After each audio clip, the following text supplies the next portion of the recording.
Welcome back to Elizabeth Sips, and today I'm having a LaCroix. That's okay. I've been reading a lot about how to make your own handmade bar soap lately, and I so desperately wanted to do it.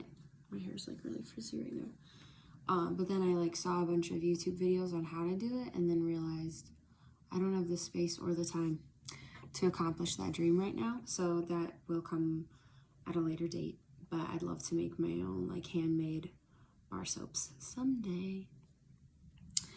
Right now I want to talk about dry shampoo. So I've been buying I think it's called Batiste dry shampoo, and it's for extra dark hair because this is my natural hair color. I've never colored my hair a different color, and the smell is unusual. It smells very highly scented, and there are so many ingredients on the back that I know not all of them are necessarily good for us, or most of them. So I looked up online how to make my own homemade dry shampoo, and I wanted to share the recipe with you. So laugh with me as I do this, because I feel like this is probably not the most attractive thing, but I feel like I put too much in my hair, and now my hair feels like I have I don't even know how to describe it. I feel like I need a shower.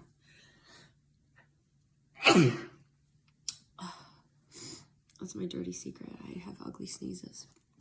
Excuse me, blessings. Okay, so I read a lot of different things online, and then I tried finding the alternative for cornstarch powder,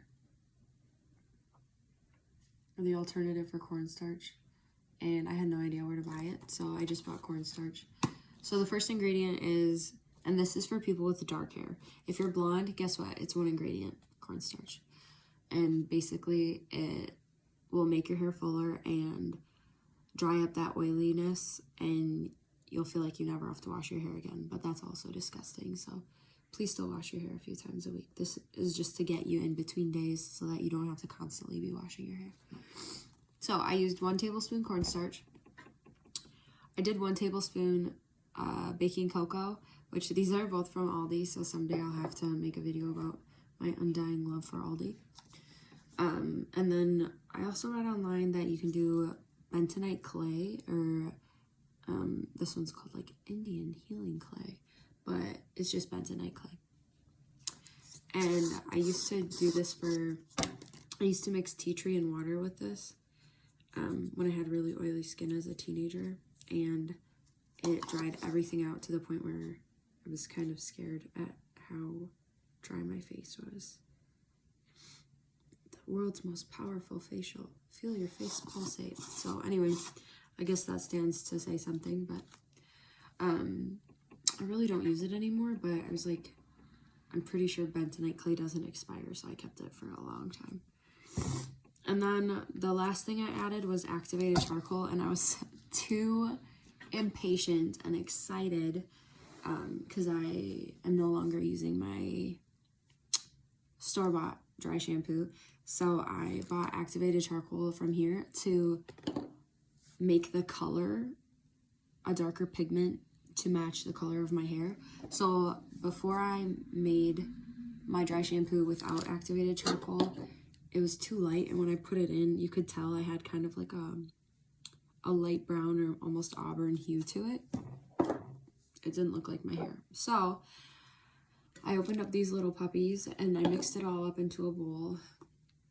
I think I did 12 little capsules for this size container. It's just an old everything bagel seasoning container, but I matched it when I sprayed the dry shampoo. The color that came out, I almost matched it perfectly. And this is now my dry shampoo. So before, when I was using this, because it does get really messy, I'd part my hair and I shook it over my head into the bathtub, into the shower, so that I wouldn't get our entire bathroom full of dry shampoo, because it's gonna look like brown dirt all over your bathroom. But I did that. I did it in the shower, and then I went into the concrete cement unfinished area and brushed it out, and so that I wouldn't have dirt all over the carpet in the bathroom. But I really like it. I think I just used too much. So I need to find a container.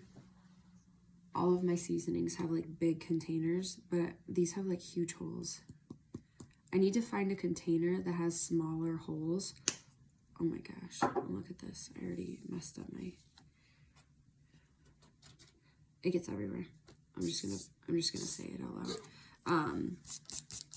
I need to find a shaker container with smaller holes so that this actually works out like it should. But oh, and then you can add like essential oils, or I saw online that sometimes people spray perfume scent in there. When you add cocoa though, cocoa just kind of like, cocoa kind of takes over and overpowers, which I like the smell of cocoa, so I'm not complaining. I also read that you can add cinnamon to it, but I also read that that can burn your scalp, which doesn't sound fancy. So, and then I'm just gonna hit activated charcoal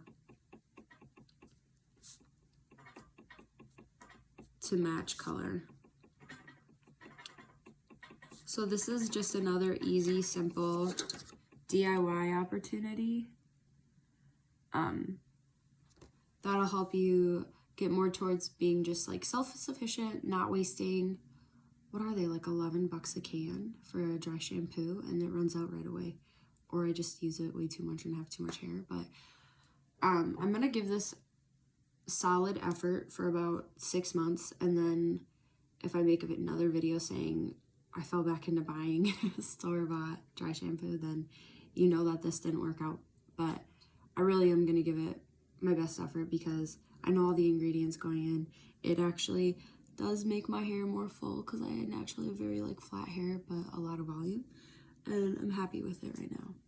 I just added way too much this first time, and I really need to wash it out before I try it again. But all right, thank you for coming to Elizabeth Sips LaCroix edition.